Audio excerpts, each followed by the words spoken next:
Good morning everybody, this is Mike Shearer. Last night I was going to record a video on how to change the front sprocket on the Kawasaki KLR650, and I did that and made a fantastic job and a fantastic video, only to find that the battery had gone flat on the camera and I didn't know, so it didn't record.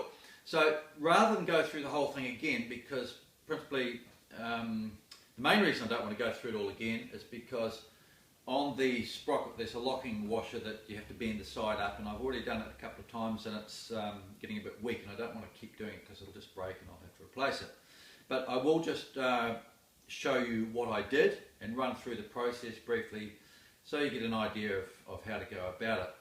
The purpose of changing the front sprocket is either to gear the motorbike down to give you more revs at lower speed, or to gear it up to make it faster, well not so much faster, but to make it more comfortable to cruise on the highway without the vibration. These bikes get a lot of vibration once you get above sort of 4,500 revs, maybe 5,000 revs. It just gets, to me it's uncomfortable, not really unbearable, you can put up with it, but it's just not pleasant. So if you can gear it up so the vibration is less, so you can still do the speed limit at lower revs, then it's a lot nicer and more comfortable, as I explained in the previous video. We're trying to make this bike, which is a cheap entry-level dual sport bike, we're trying to make it into something that's comfortable to ride, easy to ride, and more comparable to the more expensive bikes like the Triumph 800 XCX in particular, which is the off-road cross-country version, or even the BMW GS 800. Of course, this will never be one of those. It's there's lots of differences, but for entry-level dual sport bike, just to get you addicted to the sport and enjoying it and be able to do it in relative comfort, because yeah, if you're not comfortable, it just makes it so difficult. And if the bike isn't set up right and doesn't perform the way you expect it to, it just makes life really difficult. And it's easy to change these few things. And like I said before in the previous video, I've changed the seat for better comfort, put on some extra handguards for better protection. I've what else have I done?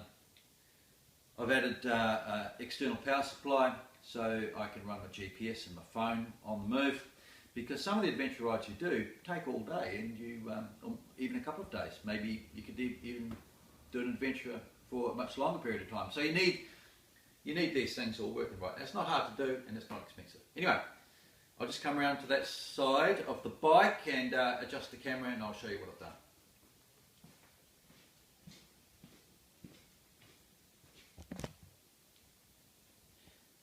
Okay, now you can see the front sprocket. I've already removed the cover from the bike. I'll just move you a little bit closer. There we go.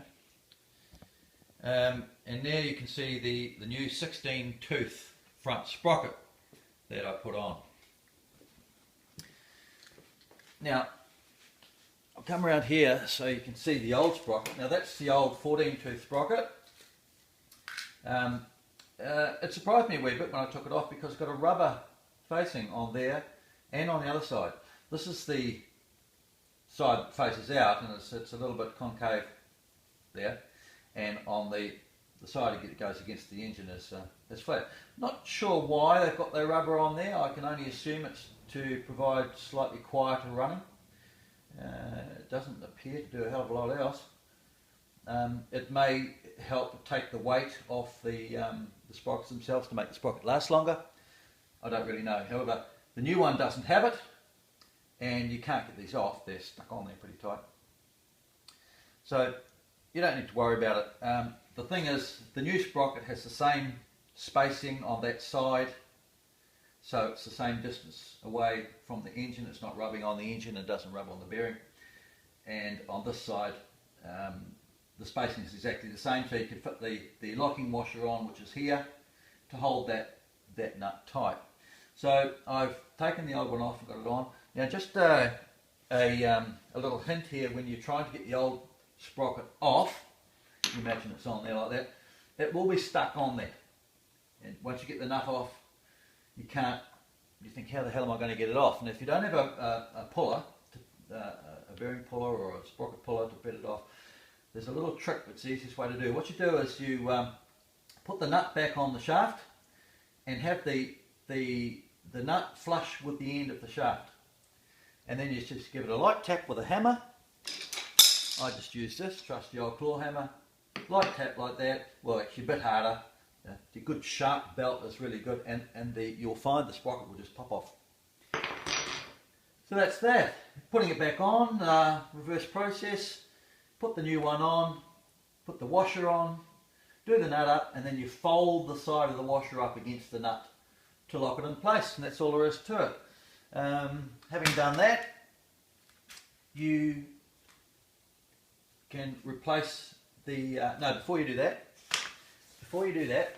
you need to adjust the chain tension. I'll show you how we go about that. On the back wheel there, you can see, actually I'll take you off. Now, on the back wheel, you've got the chain tensioner, and you'll see you've got those marks along here, and they're also along the bottom. They're just a bit harder to see.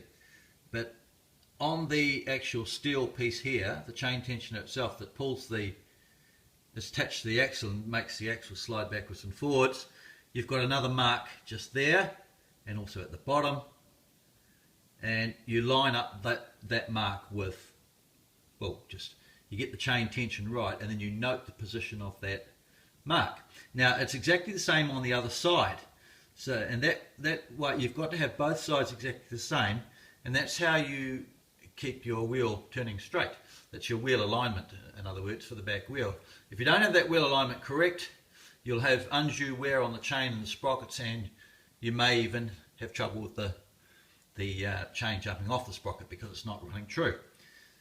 So that's that. So what I do is I usually tighten up this side first to get it roughly where I want it to be. Now, in order to find out where you want it to be, the best thing is to get your chain tension. Now, your chain tension has to be 35 to 40 mils on this bike at the midpoint at the bottom. So it's that movement there. Now, the best way to check that is to put the bike in gear, and then put tension on the wheel. By pulling the wheel backwards. You see how it puts tension on the top of the chain, so the top of the chain's tight, and then you can move the bottom to see how much movement you've got, and that's about where I like it. It's actually only about an inch, but I prefer that because otherwise you get a bit of chain slap and a bit of noise. The manual says 35 to 40 mils, but I don't like it that loose. I like it like that. As long as you've got a bit of slack in it, as long as it's not too tight and it's not too loose, is the main thing. So that's just one thing to note. Now I'll just go around the other side of the bike.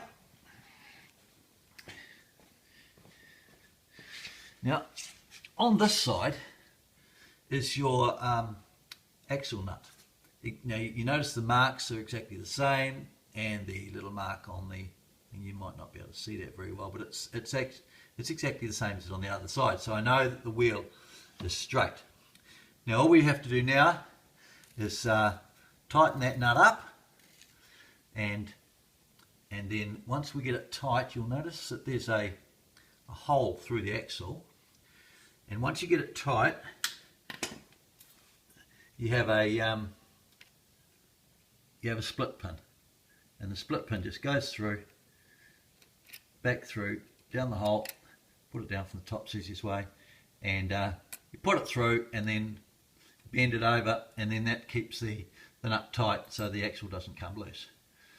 So I'll do that in a minute, but you don't need to see that. I just wanted to show it to you to make sure you're aware of it.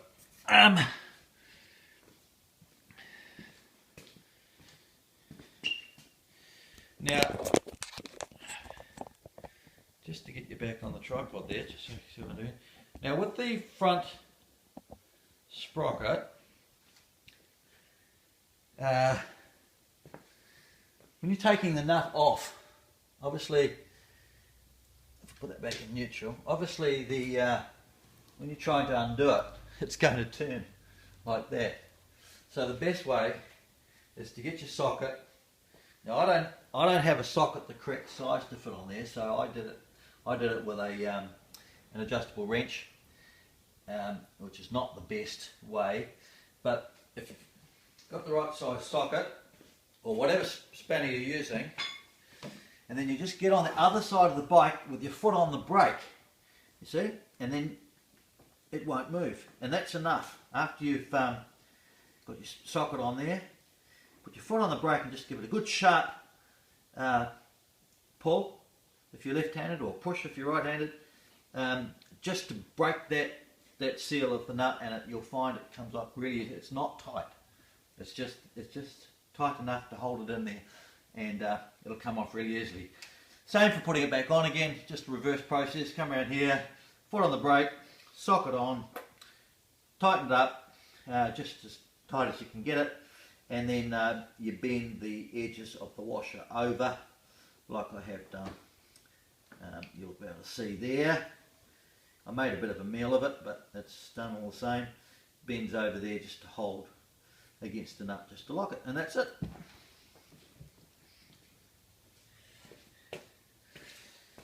Now, that's running beautifully. It's adjusted correctly, and so all it's needed to do is to put the chain guard back on. Now, you'll notice how there's a build-up of gunk and everything in there. Just give that a bit of a clean. I mean, don't have to be too fussy, but just get the crap out of it. That's what I've got here. Because it'll build up, because the oil gets comes off the chain, you see. It gets in there. It just reduces the clearance. You know, I'm not going to be too fussy because it's only going to fill up with dirt again anyway. And then stick it back on. Now just be careful, you'll note there that there's 3 wires coming out of the stator, magneto. That is what provides you power for the bike, so just be careful when you're working in this area not to damage those wires. Also, there's another wire here. That's the wire for the kickstand switch, the kickstand interlock switch. So that when you put if you put the stand down when the bike's in gear, it'll cut the engine off. It's a silly arrangement, this one, because the cable comes down there around the bottom of the frame and back up there, so it's vulnerable all the way around, and it can get damaged. But anyway, just make sure you just avoid damaging on purpose. That's all I'm trying to say. So we put the guard back in like that. It's in the right place. Now, on this bike, it's almost touching. The chain is almost touching the guard. If you don't have it exactly in the right place, it does touch. But that's okay. There's not a lot you can do about that. It won't cause any damage. It will just find its own path there anyway. Get in there.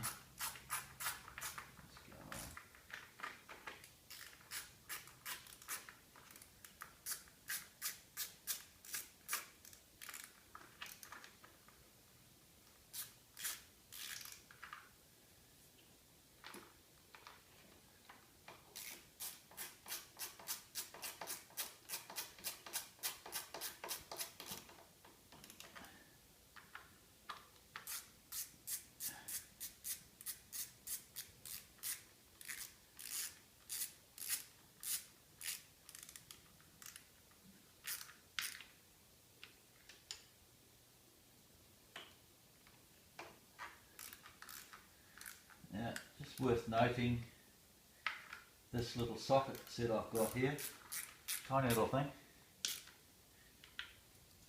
It's just a little one there. You've got a 13, 10, 8, 7 and 6 mil, which are pretty common sizes. A little wee ratchet like that, an extension, and yeah, that's how it all goes together. It's just a really handy little socket set that you can keep in your toolbox or your toolkit handy with you. It's very light, and it's useful for taking off side covers like this. Anything where you just need, you know, to be able to get off small bolts and things. And the beauty of it is because it's got such a short handle, you don't have a lot of leverage, so you're not likely to break things too easily. I still manage to break things quite often, but that's why I like it. I like it really because it can even fit in your pocket if you really want to. Now that's done. Now that's just running beautifully. It's not touching the plastic cover, although there's very little clearance, but it doesn't matter. So that's done. Now all I have to do now is tighten up the axle bolt, the axle nut, sorry, on the other side, put the split pin in, and the job's done. So there you have it.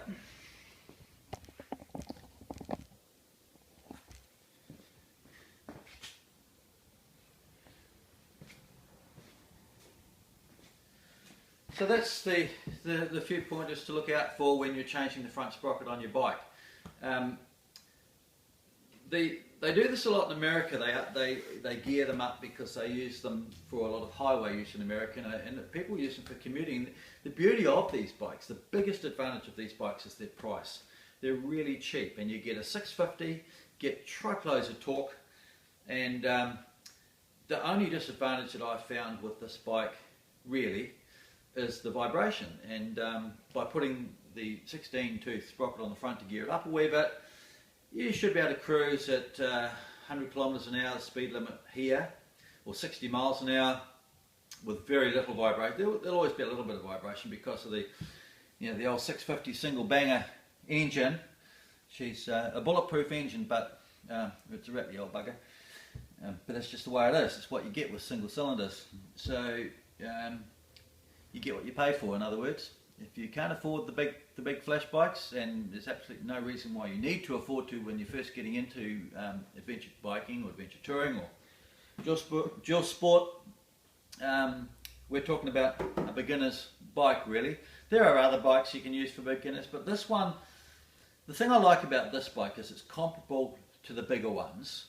So if you want to get into more adventure touring and you want to upgrade to the bigger bikes like your Triumph 800 XCX or the XRX, the GS 800, and even upwards to the GS 1200 BMW, which is pretty much the ultimate in this game. I don't think you'll find a better bike built for purpose than that. It's a matter of opinion, of course, but they are bloody good. The other one, which is trying to be as good as the BMW, is the Triumph Explorer, 1200 Explorer. It's, from what I've seen on videos and read about, they sound pretty good. I'm going to try one out one day just to compare the two. I don't think it's comparable with the GS yet. The GS